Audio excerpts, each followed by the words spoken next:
This is Earth Defense Force 4.1, The Shadow of New Despair for the PlayStation 4. It's a game where the entire premise is saving the world by completing 89 missions, involving killing hundreds of giant insects, giant robots, and fire-breathing dragons. And this game is repetition incarnate, filled with terrible voice acting. You were almost too late! I was about to be eaten! Why did you get married? Couldn't help it. Tedious collecting for power,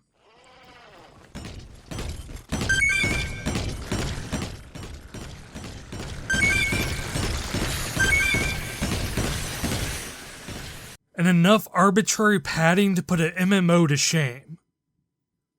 EDF is a game fortunate enough to run at a steady 30 frames per second on PlayStation 4 hardware.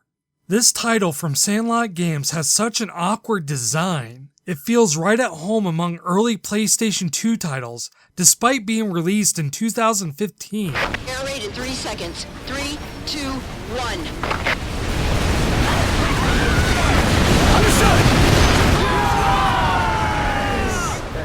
And it's awesome! Fire the satellite blaster!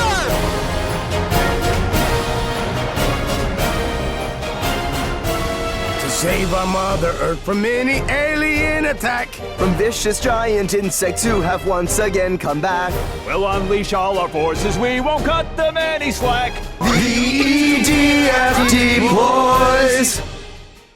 Greetings, I'm SoberDwarf and this is SoberDose, an editorial-style look into various topics of gaming. Today, I'm going to be talking to you about why you should be playing more bad games.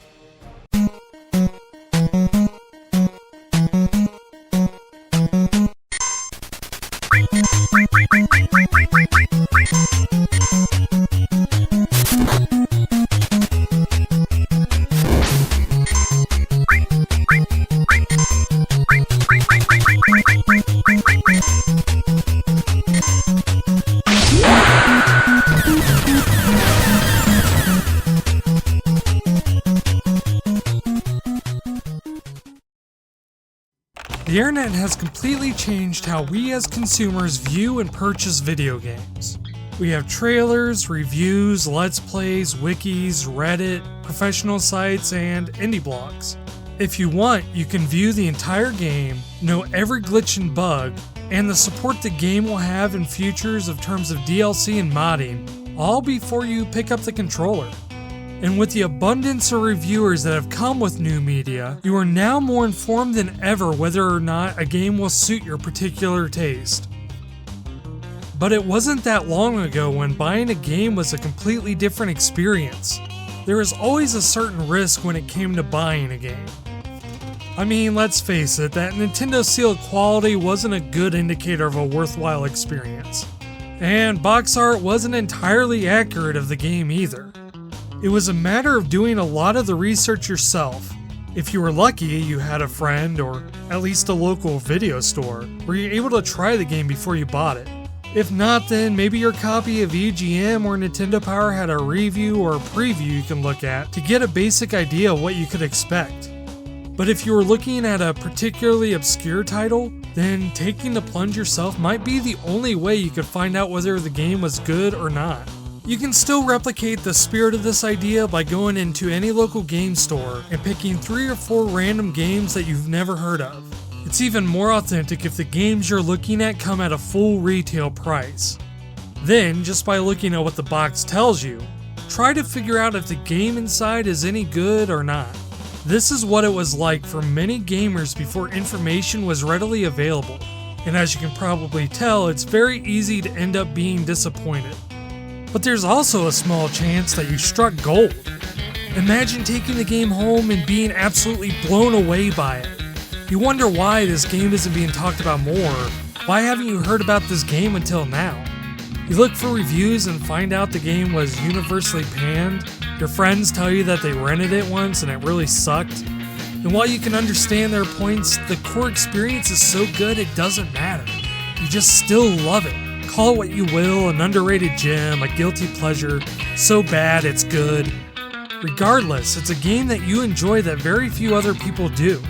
That wasn't a time too long ago, but it's rarely an experience we can have now. It's a utopia for gamers only wanting quality games on their shelves. The ability to enjoy the alien isolations while avoiding the alien colonial marines. Gems such as Undertale or Her Story, rising out of the flood of terrible Steam Greenlight games. And if you're patient, you are often able to get some of the best games of all time at the cheapest prices, if not just outright free. There's never been a better time to be a gamer now that we can play the best and leave the rest. And now there's never a reason to waste your time on a mediocre title again. But not every bad game is a bad game. When I say a bad game, I'm not referring to titles that are almost universally reviled, like games you would find on a worst of 2015 list.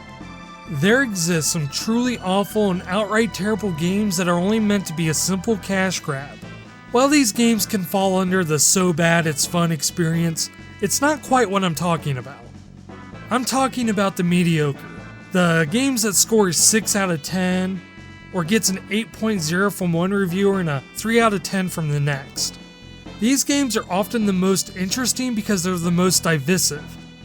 Let's take a look at a game called Operation Darkness, developed by Success Corporation, known for... Oh, they made the Metal Gear Solid 2 Substance PC port. That's something. And let's see... I guess they published Stranglehold in Japan. That was a game. And of course there's Cotton. If you're a fan of shoot-'em-up style shooters, you might know them from there. Okay, so Success didn't have a whole lot of success, but that's exactly my point. Operation Darkness by all means is a bad game. It's an Xbox 360 exclusive tactics-style role-playing game that takes place in World War II, focused primarily on the European theater. However, it starts to take slight liberties with the historical setting. Nazis start having zombies and vampires fighting against werewolves and mages, and you end up using bazookas and fireballs to take out tanks and power-suited undead. Also, for some reason, Jack the Ripper and Eliza Van Helsing meet with you to take out a couple of dragons and Hitler. You know, like in the history books.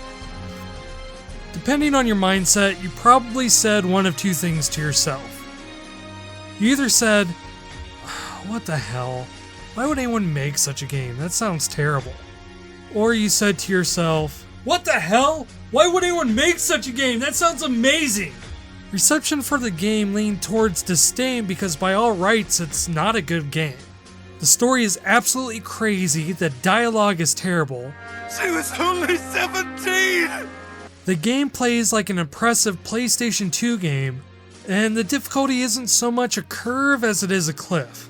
If you compare it to Valkyria Chronicles, which came out a year later in Japan, Operation Darkness is definitely lacking. And it's almost no comparison to the acclaimed XCOM Enemy Unknown. But Operation Darkness is also trying to tell a different story. And you have to admire a game that's not afraid to get absolutely insane with its storytelling. Surprisingly, the gameplay is actually kind of solid as well. It features large, sprawling maps with almost every battle putting you against overwhelming odds. It's also easy to understand why people would be frustrated with the Fire Emblem-esque permadeath, especially when a battalion of tanks supply plenty of one-hit kills. It's definitely a game where you're going to spend several hours doing the same level over and over and over again, just because of some bullshit death. But there are people that enjoy that sort of thing, myself included. But it took me taking a risk on a game that I was told by reviews that was terrible, awful, and almost unplayable. That is, if anyone was even talking about it at all. But all those flaws that many complained about happened to be things that I liked about the game. Also, it has a werewolf wielding a bazooka. I mean, how can you complain about that? Okay, so I might have gotten lucky with one super niche title that myself and maybe 10 other people might have liked. That could just be on me. However, there are reasons to keep an eye out. Some of these games have innovations that people sleep on just because the rest of the game isn't handled well. Winback Covert Operations is a good example of this. It was a game that famously said on the back of its own box, "The closest thing to Metal Gear Solid on a Nintendo 64." As almost a sad admission that the game itself couldn't really stand on its own. And Winback was quite possibly the worst Metal Gear ripoff of all time. It had very little to do with stealth, and the story is laughably terrible, even when compared to Snake's Revenge.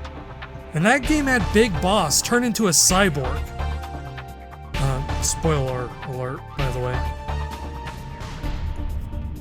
But that comparison isn't even accurate because Winback wasn't like Metal Gear Solid in the least. Instead, the game could be considered one of the first 3D cover shooters, predating games like Gears of War by a whopping 7 years. Not only that, but it uses a similar over-the-shoulder laser sight that was used in games like Resident Evil 4 5 years before that game was released as well. So if you were to travel back to 1999 and tell everyone, "Hey! Winback's mechanics are going to define some of the biggest games in the late 2000s!" They would probably be really confused of why someone traveled back in time to tell them that. I mean, seriously, there are far more productive uses for time travel. Granted, Winback wasn't a game that was panned terribly as it could have been.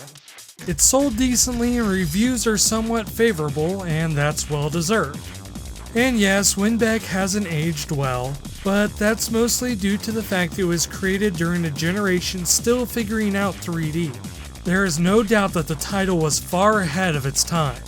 Winback featured a re-release on the PS2 in 2001 and even had a sequel in 2006. It's still strange to see a game that would feature one of the most popular mechanics in the late 2000s being released a decade earlier, and by the same development studio that made Dynasty Warriors. But sometimes it's not about innovation. It's the fact that these companies are just simply making interesting and unique games that no one else is. The problem with success is that everyone tries to replicate it by doing the exact same thing. The mascot platformers of the late 80s, the flood of RPGs in the mid-90s, and of course being inundated with the modern military shooter of the last generation was because those games were extremely popular and everyone was trying to be the next big thing. Meanwhile, other genres had fallen to the wayside and only being done by smaller companies. So in 2005, while we were seeing a flood of postmodern storytelling from games, as we struggled to justify conflict in an increasingly connected global society, and what individualism meant in a... Nah, just kidding. Shooters for everyone! You get a shooter! And you get a shooter! And you get a shooter! But along came a game called Samurai Western, with its plot about samurai in the Wild West. I mean, it says it right on the box. You pretty much knew exactly what you were getting. Made by the team who is responsible for Way of the Samurai and Tenchu Stealth Assassins, it's about as close to a hack and slash beat 'em up as you can get in 2005.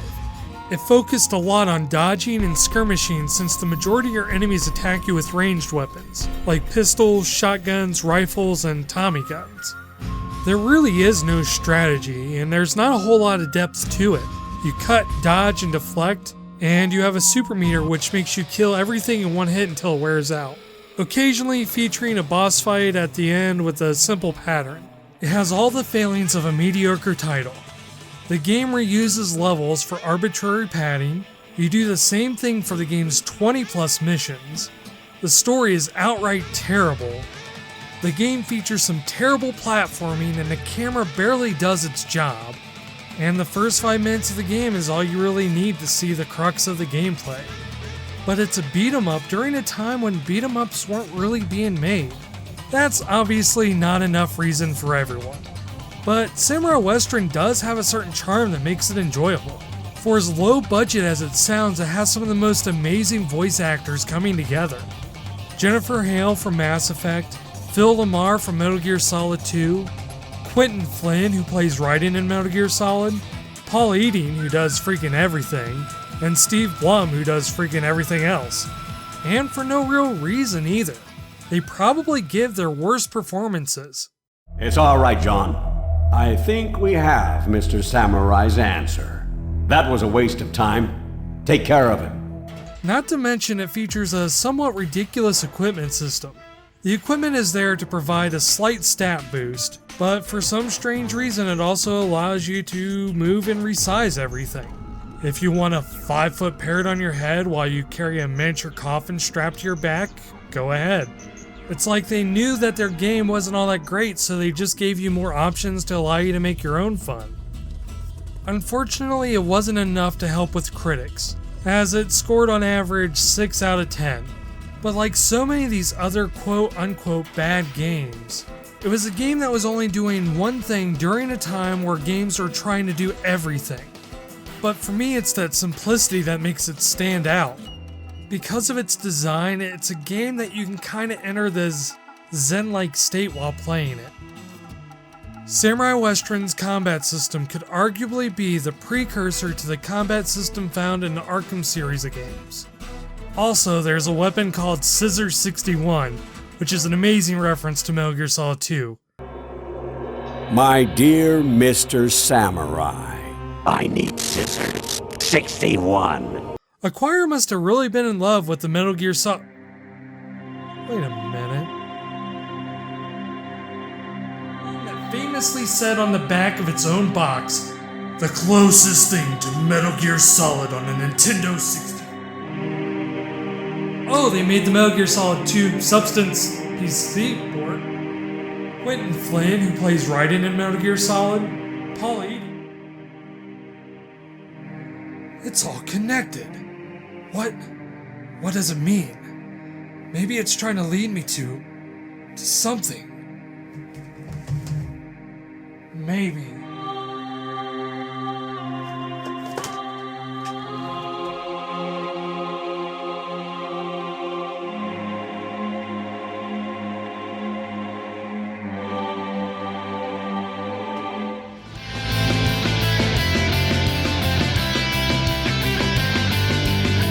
That game was legitimately bad.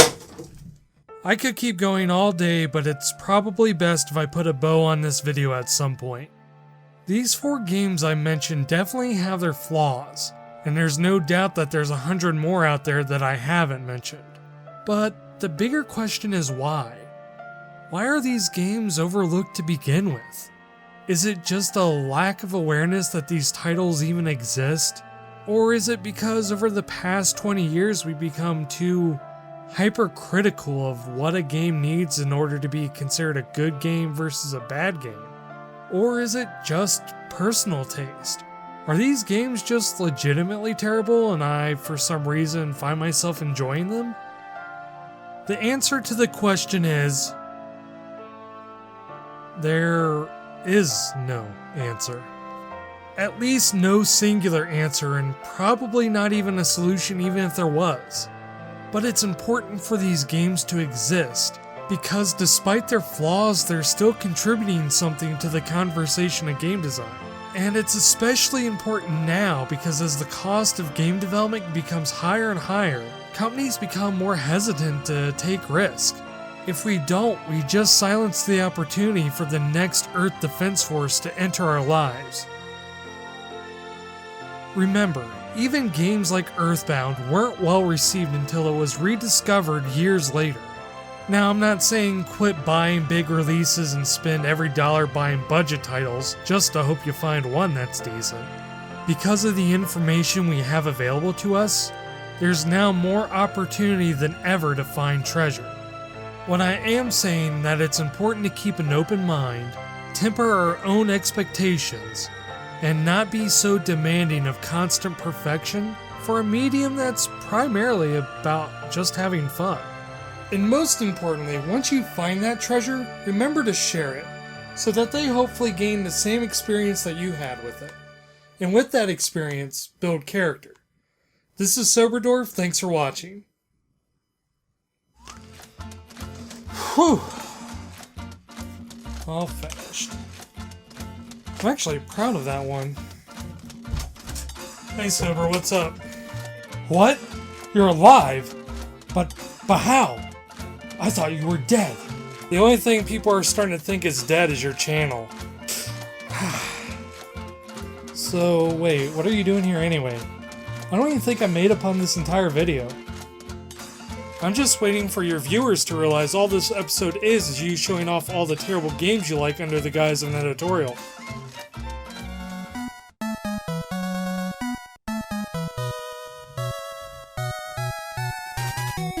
Hey, thanks for watching. If you like this style of video and are interested in seeing more, let me know by a like, comment, or even a subscription. If you're interested in being creeped out, you can hear me narrate a story on Dead Pallet's channel. However, fair warning, it's not for the kids. Also, special thanks to Derek Alexander and Grace Kramer of Stop Skeletons from Fighting for giving me advice on this episode. If you want to hear more about Earth Defense Force 4.1, check out their video I've linked. And finally, if you're interested in other bad games, check out my videos on Tecmo's Deception and Final Fantasy Mystic Quest.